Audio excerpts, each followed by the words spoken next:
નમસ્કાર ખેડૂત મિત્રો, તો એક નવા વિડીયોની અંદર તમારું હાર્દિક સ્વાગત છે। આ વિડીયોની અંદર આપણે ગિલોડી વિશે વાત કરવાના છે અને એ પણ ગિલોડીનું રોપણી અંતર કેટલું રાખવું, 1 વીઘાની અંદર છોડની જરૂર કેટલી હોય છે, કયા સિસ્ટમથી રોપણી કરવી, છોડ વચ્ચેનું અંતર કેટલું રાખવું, આ તમામ તમને માહિતી મળવાની છે, બરાબર। તો વિડીયોની અંદર પહેલી વાર આવ્યા તો વિડીયોને લાઇક કરજો, શેર કરજો અને ચેનલ ઉપર નવા આવ્યા હોય તો ચેનલને સબસ્ક્રાઇબ કરવાનું ભૂલતા નહીં અને બેલ આઇકનને પ્રેસ કરી ઓલ ઉપર સેટ કરી દેજો તો આવનારી દરેક વિડીયોની અપડેટ તમને મળતી રહે, બરાબર। મેન મુદ્દા ઉપર આવીએ કે આની અંદર ગિલોડીની જે રોપણી કરવી એ કેટલા અંતરે કરવી, બરાબર। તો આ જે ગિલોડીનો છોડ છે, બરાબર, જોઈ શકો છો તમે, આ ગિલોડીનો છોડ અને આ ગિલોડીનો છોડ એની વચ્ચેનું અંતર 5 ફૂટ છે, બરાબર।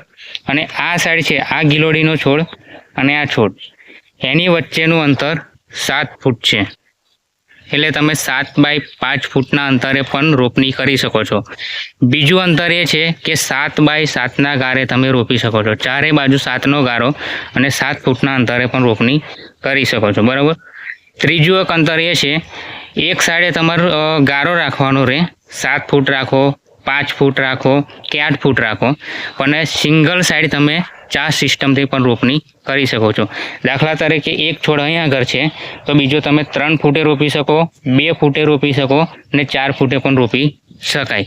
તો આ છે ગિલોડીનું રોપણી અંતર, બરાબર। હવે ગિલોડી કરતી વખતે કેવા છોડવા ધ્યાનમાં લેવા, કયા પ્રકારના છોડવા લાવવા, બરાબર।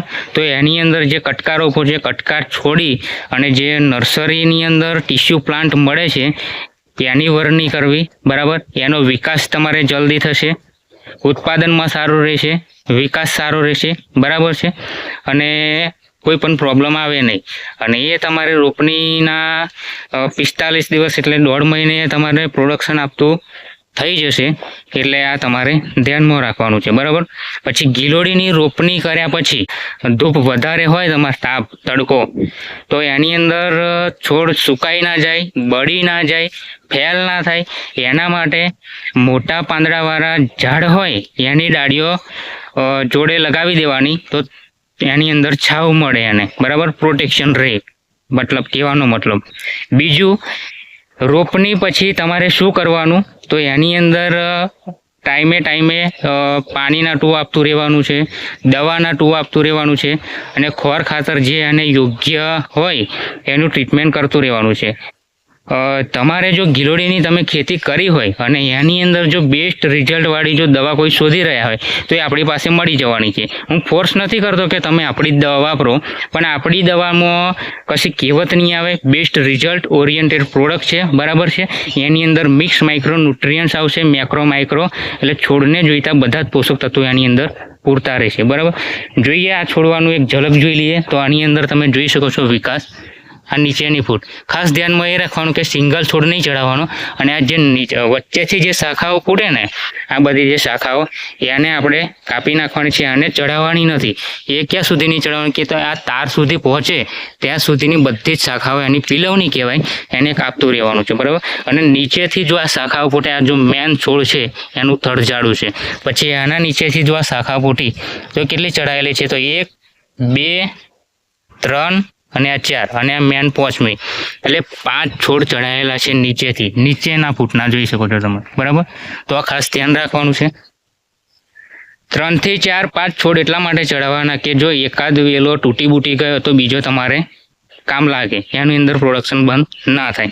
અને એક જ સિંગલ વેલો તમે ચડાવો છો તો એ તૂટી બૂટી ગયો તો એનાથી અંદર તમારે એ ખામનું પડી જશે, એટલે મતલબમાં આ રીતના તમારે થઈ જશે, અહીંયા આગળ ફેલ થશે, બરાબર, અહીંયા આગળ છોડવો જતો રહેલો છે, તો આ ખાસ ધ્યાનમાં લેવાનું છે તમારે।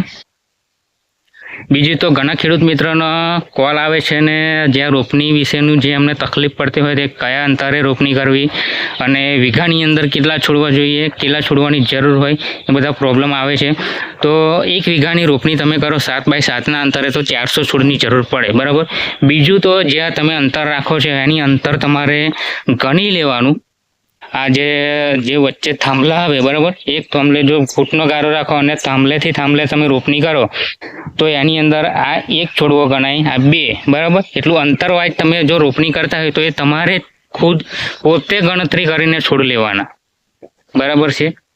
એને બીજાને પૂછવાની જરૂર નથી રહેતી. તો તમારે ગણતરી રાખવાની કે આપણે કેટલા છોડની જરૂર છે અને કેટલી રોપણી કરી શકાય.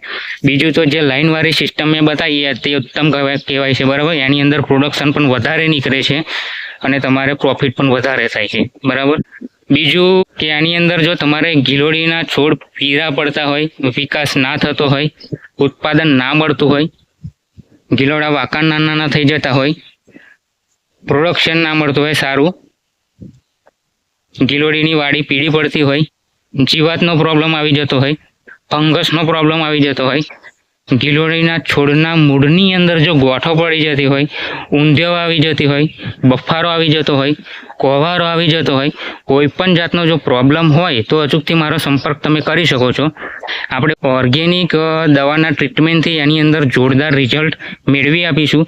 આ છોડ તમે જોઈ શકો છો, વિકાસ એનો જોઈ શકો છો, આ ડુક ફૂટ એનો વિકાસ તમે જુઓ, ગ્રીનરી, ફ્લાવરિંગ તમે જુઓ છે જોરદાર, ક્વોલિટી એક નંબરની.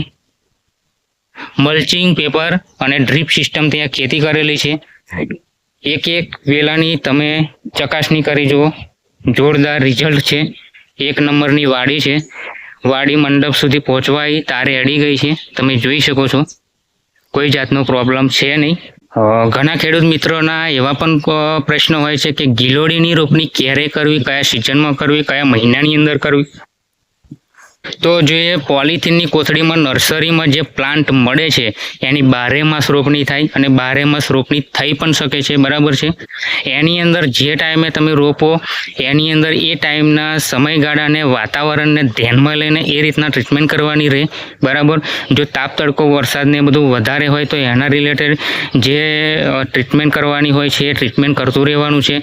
બાકી એવું જરૂરી નથી કે આ જ મહિનામાં રોપણી કરવી, 12 માસ રોપણી થઈ શકે છે. ગિલોડીની વાડીમાં જો ઉતારાની વાત કરીએ તો તમારી જો મહેનત અને ઠાઠો ને બધું સારું હોય, બરાબર, તો એની અંદર 15-20 મણની વારી ક્યાંય નથી ગઈ, એટલો ઉતારો તો મળે જ છે, બરાબર છે. સારી તમારી વાડી હશે, સારી તમારી મહેનત હશે, ખોર ખાતર ને બધું તમે નાખતા હશો તો 20-25 મણ પણ નીકળે. એની અંદર પ્રોડક્શન બહુ સારામાં સારું મળે છે અને ભાવ પણ સારા મળે. તો મિત્રો, જો તમે પણ ગિલોડીની વાડી કરવાનું વિચારતા હોય અને ખાતરીવાળા અને એક નંબરના જો છોડવાનું શોધખોળ કરી રહ્યા હોય તો ગિલોડીના છોડ પણ આપણી પાસે મળી જવાના છે.